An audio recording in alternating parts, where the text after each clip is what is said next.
CM Bhupesh Baghel ने ली गृह विभाग की समीक्षा बैठक। कानून व्यवस्था को लेकर हुई चर्चा। कहा, विकास और सुरक्षा की नीति से नक्सल समस्या में कमी आई।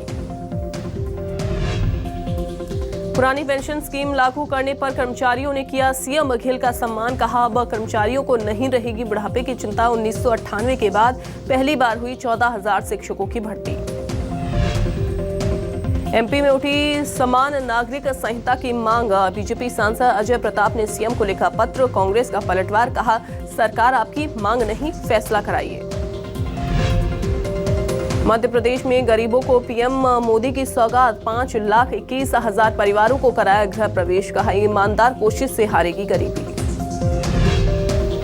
एमपी में शराबबंदी की मांग पर बोली संस्कृति मंत्री उषा ठाकुर। ये व्यक्ति का भीतरी संकल्प होना चाहिए। लोगों को नशे से दूर रखने का विकल्प शराबबंदी नहीं। काशी विश्वनाथ के दर्शन कर लौट रहे भिलाई के परिवार की कार दुर्घटनाग्रस्त। हादसे में 4 लोगों की मौत। यूपी के वाराणसी में तेज रफ्तार कार पेड़ से टकराने के बाद हादसे का शिकार हुई। रीवा में सामने आई इंसानियत को शर्मसार करने वाली तस्वीर। शव वाहन नहीं मिलने से महिलाओं ने मिलकर कंधे पर उठाया महिला साथी का शव।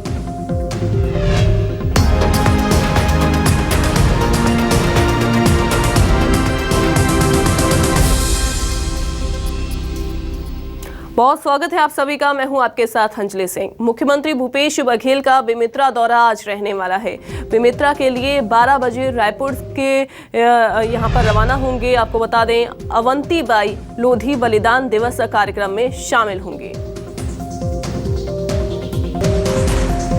अवंतीबाई लोधी बलिदान दिवस कार्यक्रम में शामिल होंगे मुख्यमंत्री। सीएम भूपेश बघेल का बेमित्रा दौरा आज रहने वाला है। बेमित्रा के लिए 12 बजे रायपुर से रवाना होंगे मुख्यमंत्री। अवंतीबाई लोधी बलिदान दिवस कार्यक्रम में शामिल भी मुख्यमंत्री होने वाले हैं। तो मुख्यमंत्री भूपेश बघेल का बेमित्रा दौरा आज रहने वाला है। साथ ही आपको बताएं कि 12 बजे रायपुर से रवाना होंगे बेमित्रा के लिए। तो 12 बजे रवाना होने वाले हैं बेमित्रा के लिए रायपुर से सीएम भूपेश बघेल का, चूंकि आज बेमित्रा दौरा रहने वाला है। और साथ ही ये भी आपको बताएं कि अवंतीबाई लोधी बलिदान दिवस कार्यक्रम में शामिल होंगे मुख्यमंत्री।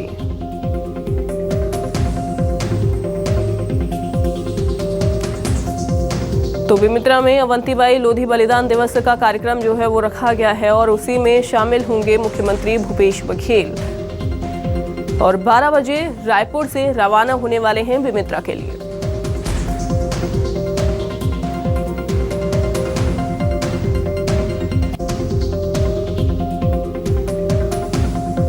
तो बड़ी खबर आपको बता रहे हैं इस वक्त की सीएम भूपेश बघेल का बेमित्रा दौरा आज रहने वाला है। बेमित्रा के लिए 12 बजे रायपुर से रवाना भी मुख्यमंत्री भूपेश बघेल होंगे। इसके अलावा अवंतीबाई लोधी बलिदान दिवस कार्यक्रम में शिरकत करेंगे, वहां पर पहुंचेंगे, शामिल होंगे कार्यक्रम में, क्योंकि बेमित्रा में अवंतीबाई लोधी बलिदान दिवस का कार्यक्रम भी रखा गया है। तो बेमित्रा के लिए रवाना होने वाले हैं 12 बजे आज रायपुर से। और आज दौरे पर हैं सीएम भूपेश बघेल, जहां कार्यक्रम रखा गया है अवंतीबाई लोधी बलिदान दिवस का कार्यक्रम। और इस कार्यक्रम में मुख्यमंत्री भूपेश बघेल शामिल होने वाले हैं। तो बेमित्रा में उनके दौरे को लेकर पुख्ता इंतजाम सुरक्षा व्यवस्था के कर रखे हैं। साथ ही लोगों के लिए भी वहां पर खासा इंतजाम किया गया है। जो जनता है उसके लिए भी खासा इंतजाम किया गया है। अवंतीबाई लोधी बलिदान दिवस कार्यक्रम चूंकि वहां पर होने वाला है और कार्यक्रम को लेकर भी जो व्यवस्थाएं हैं वो की गई हैं। सुप्रिया पांडे जुड़ गई हैं ज्यादा जानकारी के साथ रायपुर से। सुप्रिया, बेमित्रा दौरा आज कितना अहम रहने वाला है मुख्यमंत्री का? बिल्कुल, देखिए, मुख्यमंत्री भूपेश बघेल आज बेमित्रा दौरे पर रहेंगे। अवंतीबाई लोधी का बलिदान दिवस है। उस बलिदान दिवस के अवसर पर जो कार्यक्रम रखा गया है उस पर मुख्यमंत्री भूपेश बघेल शामिल होंगे और उसके बाद शाम को रायपुर लौट आएंगे, क्योंकि मुख्यमंत्री की सुरक्षा की दृष्टि से भी काफ़ी जो इंतजाम है वो भी किए गए हैं। काफ़ी पुख्ता इंतजाम किए गए हैं ताकि किसी तरह की कोई दिक्कत का सामना न करना पड़े। बिल्कुल। और क्या क्या व्यवस्थाएं वहां पर सुप्रिया की गई हैं, अगर आपको जानकारी हो तो? क्या वहां पर कोई सौगात भी बेमित्रा वासियों को दे सकते हैं? बिल्कुल मुख्यमंत्री लोगों को सौगात दे सकते हैं, लेकिन अभी फिलहाल मुख्यमंत्री भूपेश बघेल के दौरे की ही जानकारी मिली है और कार्यक्रम यही है कि अवंतीबाई लोधी का बलिदान दिवस मनाया जाना है। तो इस कार्यक्रम में मुख्यमंत्री भूपेश बघेल शिरकत करेंगे और ज़रूर बेमेतरा वासियों को कोई सौगात भी दे सकते हैं, क्योंकि अभी हमने देखा कि कल ही मुख्यमंत्री भूपेश बघेल जब कार्यक्रम में शामिल हुए शिक्षकों के सम्मान में, तो उन्होंने फिर एक बड़ी घोषणा कर दी। तो इसी तरीके से जो कल मतलब माफ कीजिएगा, जो आज मुख्यमंत्री भूपेश बघेल कार्यक्रम में शामिल होने वाले हैं, तो उसमें भी मुख्यमंत्री कुछ घोषणा कर सकते हैं, ऐसी संभावना तो है। ठीक है सुप्रिया बने रहिए, आगे भी अपडेट आपसे लेते हैं। एक और बड़ी खबर रायपुर से, जहां कांग्रेस प्रभारी पीएल पुनिया का रायपुर दौरा आज रहने वाला है। राजीव भवन में वरिष्ठ नेताओं के साथ बैठक करेंगे, तो वरिष्ठ नेता मौजूद रहेंगे और उसी दौरान उनसे बातचीत करने वाले हैं, बैठक करने वाले हैं पीएल पुनिया। सदस्यता अभियान को लेकर भी चर्चा करेंगे, महंगाई मुक्त भारत अभियान की तैयारी की समीक्षा करेंगे। चूंकि आपको बता दें 31 मार्च से प्रदर्शन जो है वो शुरू होने वाला है। 3 चरणों में प्रदर्शन महंगाई के खिलाफ शुरू किया जाएगा कांग्रेस की तरफ से। खैरागढ़ चुनाव प्रचार प्रसार की भी समीक्षा करेंगे पीएल पुनिया। खैरागढ़ उपचुनाव को लेकर कांग्रेस ने तैयारी चूंकि तेज कर दी है, विधायक दल से मंत्रणा कर टास्क सौंपेंगे पीएल पुनिया। सभी विधायकों को अलग अलग सेक्टर में तैनात भी किया गया। वरिष्ठ नेताओं के साथ भी मंथन करने वाले हैं पीएल पुनिया। इसके अलावा विधायकों को अलग अलग टास्क सौंपे जाएंगे।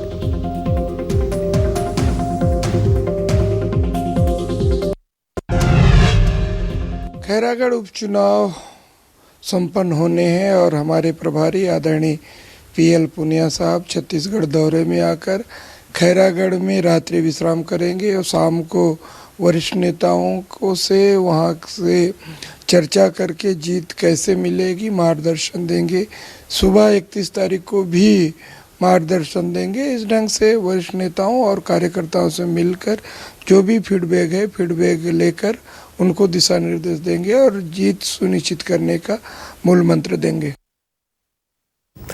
सुप्रिया, पीएल पुनिया का जो दौरा रहने वाला है रायपुर में, यहाँ पर तमाम तरीके की जो बैठकें हैं, इसको लेकर तमाम तरीके के जो कार्यक्रम हैं उनका आयोजन जो है वो किया गया है। तमाम कार्यक्रमों में शिरकत भी करेंगे, साथ ही समीक्षा की जाएगी खैरागढ़ उपचुनाव को लेकर। बिल्कुल अंजलि, देखिए पीएल पुनिया छत्तीसगढ़ के दौरे पर आज आने वाले हैं और पहले तो ये निर्धारित था कि उनका दौरा 2 दिन का रहेगा, लेकिन अब उनके दौरे में जो उनका जो दौरा था उसमें 3 दिन का इजाफा हुआ, यानी कि अब पीएल पुनिया 3 दिन के छत्तीसगढ़ के प्रवास पर रहेंगे। आपको बता दूं कि वो सबसे पहले महंगाई मुक्त भारत जो कांग्रेस एक अभियान चलाएगी और 3 चरणों में आंदोलन करेगी। उस आंदोलन की रूपरेखा तो कांग्रेस ने पहले ही बना ली है, लेकिन पीएल पुनिया दिशा निर्देश देंगे कि किस तरीके से कांग्रेस को प्रदर्शन करना है और प्रदर्शन में क्या खास होने वाला है, क्योंकि 3 चरणों में प्रदर्शन किया जाएगा। तो इन तीनों चरणों में किस तरीके से वृहद स्तर पर प्रदर्शन किया जाना है, ये पीएल पुनिया दिशा निर्देश दे सकते हैं। इसके अलावा सदस्यता अभियान, आपको बता दो कि कांग्रेस का सदस्यता अभियान जिसमें 10 लाख सदस्य बनाने का लक्ष्य रखा गया था, लेकिन 12 लाख सदस्य बन गए। तो ये वाकई में काफी ज्यादा खुशी की बात है और इसे पीसीसी ने भी कहा था कि जब हमने 10 लाख का रखा था तो 12 लाख सदस्य बन गए। तो ये बात की भी जो समीक्षा है वो पीएल पुनिया करेंगे। इसके अलावा खैरागढ़ उपचुनाव को लेकर के भी वो दौरा करने वाले हैं और जो तमाम विधायक हैं उन्हें जिम्मेदारी सौंपी जा सकती है, टास्क सौंपे जा सकते हैं, क्योंकि पीएल पुनिया का दौरा इसलिए भी अहम माना जा रहा है क्योंकि उपचुनाव है 12 अप्रैल को और उससे पहले पीएल पुनिया दौरा कर रहे हैं। तो खैरागढ़ उपचुनाव के संबंध में किस तरीके से जीत हासिल किया जाए, ये मूल मंत्र भी कांग्रेस के कार्यकर्ताओं, पदाधिकारियों और बड़े नेताओं को देंगे। ये कहा जाता है कि पीएल पुनिया जब भी आते हैं रायपुर के दौरे पर कुछ न कुछ मूल मंत्र दिया जाता है। टास्क इस बार क्या दिए जाएंगे खैरागढ़ उपचुनाव के मद्देनजर कार्यकर्ताओं को? बिल्कुल, देखिए खैरागढ़ उपचुनाव के मद्देनजर पीएल पुनिया यहाँ पर विधायकों को टास्क सौंपेंगे। अलग अलग क्षेत्र पर विधायकों की ड्यूटी लगाई जाएगी। इसके अलावा विधायक किस तरीके से आम जनता के सामने मुद्दे रखे, ये तमाम बातें पीएल पुनिया करने वाले हैं, क्योंकि खैरागढ़ उपचुनाव 12 अप्रैल को होने हैं और उससे पहले पीएल पुनिया का दौरा है और वो वाकई में कार्यकर्ताओं और जो पदाधिकारी है, वरिष्ठ नेता है, उन्हें जीत का मूल मंत्र देंगे। क्योंकि मोहन मरकाम ने भी ये बात कही है कि पीएल पुनिया आएंगे तो वो जीत का मूल मंत्र देंगे। पहले तो वो कार्यकर्ताओं से फीडबैक लेंगे, पदाधिकारियों से फीडबैक लेंगे, वरिष्ठ नेताओं से भी चर्चा करेंगे। वो फीडबैक लेने के बाद फिर उसमें कमी जानेंगे कि क्या कमी रह गई है, तो उस तरीके से फिर उसके बाद उसमें दिशा निर्देश देंगे, जीत का मूल मंत्र भी दे सकते हैं। बिल्कुल सुप्रिया, लेकिन 31 मार्च को हम ये भी देख रहे हैं कि महंगाई मुक्त अभियान यहाँ पर चलाया जाएगा, कांग्रेस की तरफ से प्रदर्शन किया जाएगा, उसमें पीएल पुनिया शामिल होने वाले हैं। लेकिन क्या ये प्रदर्शन उग्र रह सकता है, उसकी संभावना क्या जताई जा रही है प्रदर्शन के उग्र रहने की? बिल्कुल, देखिए कांग्रेस को ये निर्देश दिए गए हैं, एआईसीसी ने निर्देश दिए हैं कि तमाम जो प्रदर्शन है वो 3 चरणों में किया जाए और प्रदेश पर एक बड़ा प्रदर्शन किया जाए। तो कांग्रेस के तमाम कार्यकर्ता और पदाधिकारी वो अपने अपने घरों के बाहर पर प्रदर्शन करेंगे, गैस सिलेंडर रखेंगे और तमाम जो महंगी हुई सामग्रियाँ हैं वो सामने रख करके प्रदर्शन करेंगे। इसके अलावा उसके बाद दूसरे चरण का जो प्रदर्शन होगा वो राज्य स्तरीय होगा, काफ़ी बड़ा प्रदर्शन होगा। तो इस तरीके से 3 चरणों में पीएम मोदी की सरकार को घेरने की रणनीति बनाई जा रही है। और मोहन मरकाम ने कल पहले ही कहा है कि केंद्र में बैठी भाजपा आम जनता को लूटने का काम कर रही है। तो ये तमाम बातें भी कांग्रेस की ओर से की जाएगी और ये प्रदर्शन काफ़ी बड़ा होने की संभावना भी जताई जा रही है। ठीक है, दौरे को लेकर नजर आप बना के रखिएगा। बहुत शुक्रिया फिलहाल आपका जानकारी देने के लिए। राजनांदगांव में खैरागढ़ विधानसभा उपचुनाव की तैयारी में सभी पार्टियां कमर कसकर मैदान में अब उतर चुकी हैं। इसी कड़ी में रमन सिंह गंडई में आयोजित कार्यक्रम सम्मेलन में उन्होंने शिरकत की, शामिल हुए वो। इसी दौरान उन्होंने चुनाव में जीत का दावा किया, साथ ही सरकार पर निशाना साधा। रमन सिंह ने कहा कि 2023 के चुनाव से पहले ये सेमीफाइनल है, सेमीफाइनल में ही कांग्रेस को हराकर फाइनल लड़ने के लायक नहीं छोड़ेंगे। सरकार पर राज्य को कर्ज में डुबोने का भी आरोप लगाया। सम्मेलन में बीजेपी प्रदेश अध्यक्ष विष्णु देवसाय, सांसद संतोष पांडे सहित कई आला नेता कार्यकर्ता इस कार्यक्रम में मौजूद रहे।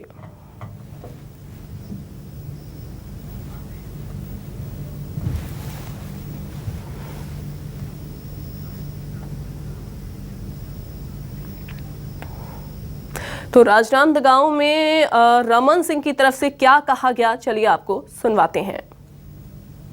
विश्वास के साथ मैं कह सकता हूं कि इस जोश खरोश के साथ हम जब चुनाव अभियान में जाएंगे तो प्रचंड बहुमत के साथ हम जीतेंगे। और इस बार 2023 का ये जो सेमीफाइनल है, मुख्यमंत्री जो बार बार याद दिला रहे हैं, तो सेमीफाइनल में ही कांग्रेस को हराकर उसको फाइनल लड़ने के लायक नहीं बचाएंगे। यानी 2023 में पूर्ण बहुमत के साथ भारतीय जनता पार्टी की सरकार बनेगी। वो तो जीएसटी तो अभी घोषणा हुई है, 3.5 पौने 4 साल हो गए और पौने 4 साल में एक मैं विधानसभा में जानकारी दिया था। हम लोग भी तो 15 साल मुख्यमंत्री थे भैया, हम लोग तो 15 साल काम किए। भूपेश जी ये तो याद रखो कि 15 साल मुख्यमंत्री के रूप में काम किया। 15 साल में हमने 37,000 करोड़ कर्ज लिया, इन्होंने 3 साल 3.5 साल में 41,000 करोड़ कर्ज लिया। कहाँ 15 साल और किन 3 साल। रायपुर में शिक्षकों कर्मचारियों ने पुरानी पेंशन स्कीम लागू करने की घोषणा करने पर सीएम भूपेश बघेल का सम्मान किया। इंदौर आपको बता दें, स्टेडियम में आयोजित कार्यक्रम में सर्व शिक्षक पंचायत सचिव मंच के बैनर तले 10 से ज्यादा कर्मचारी संगठनों ने मुख्यमंत्री का अभिनंदन किया। वहीं इस दौरान कका है तो भरोसा है, पेंशन पुरुष और न्याय पुरुष जिंदाबाद के नारे जमकर लगे। पुरानी पेंशन स्कीम लागू करने पर सीएम का सम्मान किया गया। इस दौरान सीएम भूपेश बघेल ने कहा कि पुरानी पेंशन नीति लागू होने से अधिकारियों कर्मचारियों को अब बुढ़ापे की चिंता नहीं रहेगी।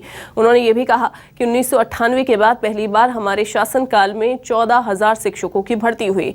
इस दौरान सीएम ने पंचायत सचिवों की मांग पर कमेटी बनाने की मांग की और साथ ही सीएम ने कहा कि प्रदेश में शिक्षा कर्मी भर्ती नहीं, अब शिक्षक भर्ती होगी।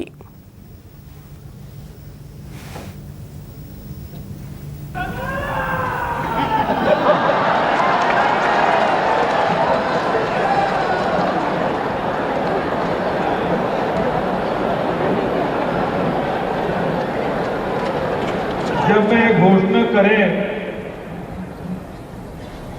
बजट सत्र में 9 मार्च के ओल्ड पेंशन स्कीम लागू हुई, वो दिन ये नहीं सोच पा रहे हैं उसका असर कतई दूर तक नहीं।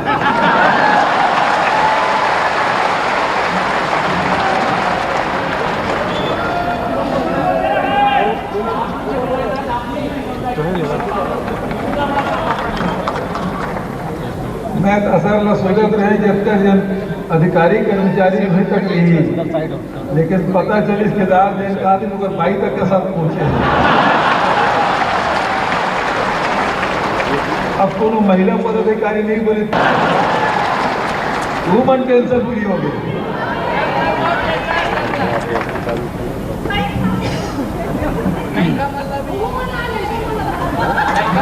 लड़का बहुत टेंशन।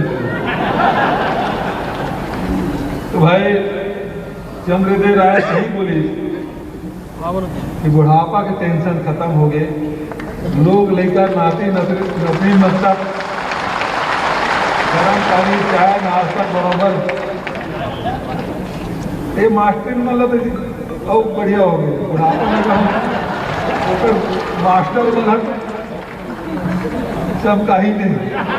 बजट सत्र में 9 मार्च के ओल्ड पेंशन स्कीम लागू हुई, वो दिन ये नहीं सोच पाए रहे हैं उनका असर कतेक दूर तक है।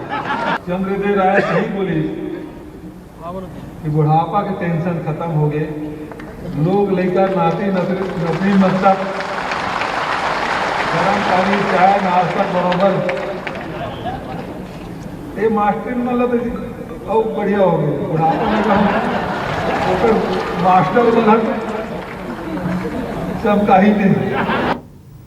रायपुर में आयोजित सरकारी वकीलों के सम्मान कार्यक्रम में सीएम बघेल ने शिरकत की। वहीं सीएम का कार्यक्रम में शायराना अंदाज देखने को मिला। सीएम के हाजिर जवाबी के लोग मुरीद हो गए। महिला वकील ने मानदेय फिक्स करने की जब सीएम से मांग की तो सीएम ने कहा कि जज साहब भी तुरंत फैसला नहीं सुनाते, प्रक्रिया से गुजरना पड़ता है। उसी तरह आपकी मांग को प्रक्रिया से गुजरना पड़ेगा। मांग पर वित्त मंत्री के रूप में मैं काट छांट करता हूं, वहीं सीएम के रूप में मंजूर करता हूं। सीएम के जवाब पर हॉल ठाकों से गूंज उठा। मुख्यमंत्री भूपेश बघेल से मंगलवार शाम उनके निवास कार्यालय में मशहूर फिल्म निर्देशक तिग्मांशु धुलिया ने सौजन्य मुलाकात की। तिग्मांशु धुलिया ने मुख्यमंत्री बघेल से फिल्म निर्माण से जुड़े विभिन्न मुद्दों पर चर्चा की। इस अवसर पर मुख्यमंत्री के सलाहकार विनोद वर्मा, छत्तीसगढ़ राज्य योजना आयोग के सलाहकार गौरव द्विवेदी उपस्थित रहे।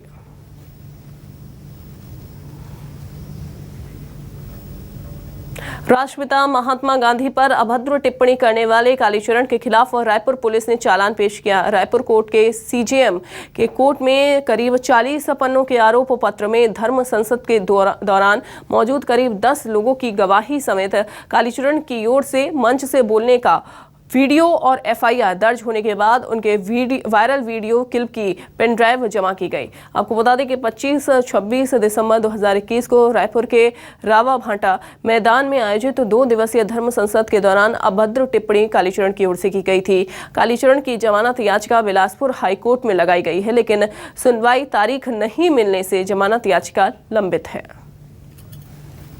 थाना टिकरापारा में कालीचरण उर्फ धनंजय सराग के विरुद्ध में अपराध पंजीबद्ध किया गया था, जिसमें से लगातार प्रकरण में विवेचना के दौरान प्रकरण के जो आरोपी है उसको विशेष टीम भेज करके खजुराहो से गिरफ्तार करने में महत्वपूर्ण सफलता प्राप्त किया गया था। उक्त प्रकरण में 153 का 153 ख और अन्य धाराएं के तहत 124 भादवी और 294 के तहत प्रकरण पंजीबद्ध किया गया था। उक्त प्रकरण में माननीय जो अपना छत्तीसगढ़ शासन के विधि विभाग से नियमानुसार विधिवत अभियोजन स्वीकृति मिलने पर प्रकरण में आज माननीय सीजेएम न्यायालय में अपराध उनके विरुद्ध में आरोप पत्र प्रस्तुत किया गया। महापौर धीरज बाकलीवाल ने दुर्ग नगर निगम का सालाना बजट पेश किया। 457 करोड़ 33 लाख का बजट पेश किया गया, जिसमें 7,15,000 का लाभ का बजट पेश किया गया। रिसाली निगम का पहला बजट पेश हुआ, जिसे मेयर शशि सिन्हा ने पेश किया। रिसाली में वेस्ट टू एनर्जी योजना लागू करने की घोषणा हुई। साथ ही रिसाली में पाइपलाइन के जरिए गैस पहुंचाने का मेयर ने दावा किया। बजट पेश होने के बाद विपक्ष के पार्षदों ने चर्चा नहीं की। इस दौरान विपक्ष के पार्षदों की ओर से समस्या गिनाने पर सभापति ने बजट बैठक को खत्म कर दिया।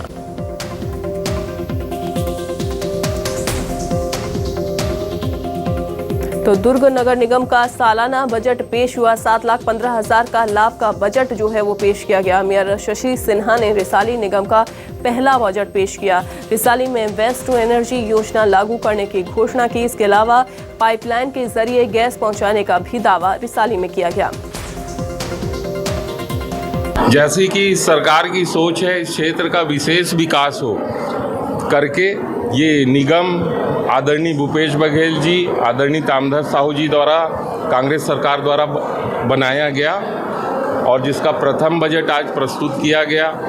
सरकार की सोच ही है कि ये क्षेत्र विकास में जो पिछड़ा हुआ है यहाँ अधिक से अधिक कार्य करवाए जाएं, तो उसी सोच के अनुरूप आज का बजट है और उसी सोच के अनुरूप आगे कार्य होंगे। रिसाली नगर निगम में 110 अनुमानित 110 करोड़ का बजट पेश किया गया है। इसमें नगर निगम के क्षेत्र में आवश्यक सभी निकायों का कार्य पूर्ण हो। हमारी महापौर ने महापौर ने जो ये अभी जो बजट प्रस्तुत किया है, उन्होंने हमारी रिसाली की जनता को मूर्ख बनाया है। एक मुंगेरी लाल के हसीन सपने जो उन्होंने दिखाए हैं, जिसमें वो रिसाली की जनता के लिए कुछ करना चाहती हैं, ये कहा है, मगर ऐसा कुछ होता हुआ धरातल पे आज तक हमने देखा नहीं। 3 माह हो गए सरकार गठन को, उसके पश्चात भी ये दशा है हमारी। 12 मिनट में बजट प्रस्तुत कर दिया, बहुमत के आधार पर बजट को पास करवा लिया गया। यह एक तरह से लोकतंत्र की हत्या है। कवर्धा नगर पालिका अध्यक्ष ऋषि शर्मा ने तीसरी बार बजट पेश किया। इस साल नगर पालिका का 58 करोड़ रुपए का बजट पेश किया गया। बजट में किसी भी प्रकार की टैक्स बढ़ोतरी नहीं की गई है। बजट को लेकर नगर पालिका अध्यक्ष ऋषि शर्मा ने कहा, नगर पालिका के साथ साथ गरीबों को ध्यान में रखते हुए बजट ये पेश हुआ है। पहली बार स्वच्छता, पेयजल और सौंदर्यीकरण को ध्यान में रखकर बजट तैयार किया गया है, जिससे शहर का बेहतर विकास हो सकेगा। आज नगर पालिका कवर्धा में बजट पेश किया गया। जिस प्रकार राज्य सरकार की बजट में नगरीय प्रशासन विभाग के लिए कोई विशेष बजट में नहीं रखा गया, ठीक उसी प्रकार आज कवर्धा नगर पालिका के बजट में कवर्धा शहर के विकास के लिए कोई भी ऐसा बजट नहीं लाया गया। जो कवर्धा शहर आज रन कर रहा है, उसी दिशा में आगे बढ़ने के लिए हमने आज आईवेब का प्रस्तुतिकरण किया है। स्वच्छता, पेयजल और सौंदर्यीकरण, इस 3 कॉन्सेप्ट को लेकर हमने आज का बजट जो है वो बनाया है। और इस तीनों कॉन्सेप्ट को लेकर शहर में विभिन्न स्थानों में सौंदर्यीकरण को लेकर, जो पीने का साफ पानी जो हमारी पहली प्राथमिकता है उसको लेकर, और स्वच्छता को के क्षेत्र में हमने जो पिछले साल अचीवमेंट लिया था उसको कंटिन्यू करने के लिए, उससे और आगे जाने के लिए हमने बजट में प्रावधान किए हैं। रायपुर में फार्मासिस्टों ने स्टेट फार्मेसी काउंसिल कार्यालय पर ताला जड़ दिया। आईपीए ने रजिस्ट्रार को तलब भी किया। तो आपको बता दें कि स्टेट फार्मेसी काउंसिल कार्यालय पर ताला जो है वो जड़ा गया है और फार्मासिस्टों ने ये ताला जड़ दिया है। कार्यालय पर ही ताला जड़ दिया गया, ताला लगा दिया गया। आईपीए ने रजिस्ट्रार को तलब किया।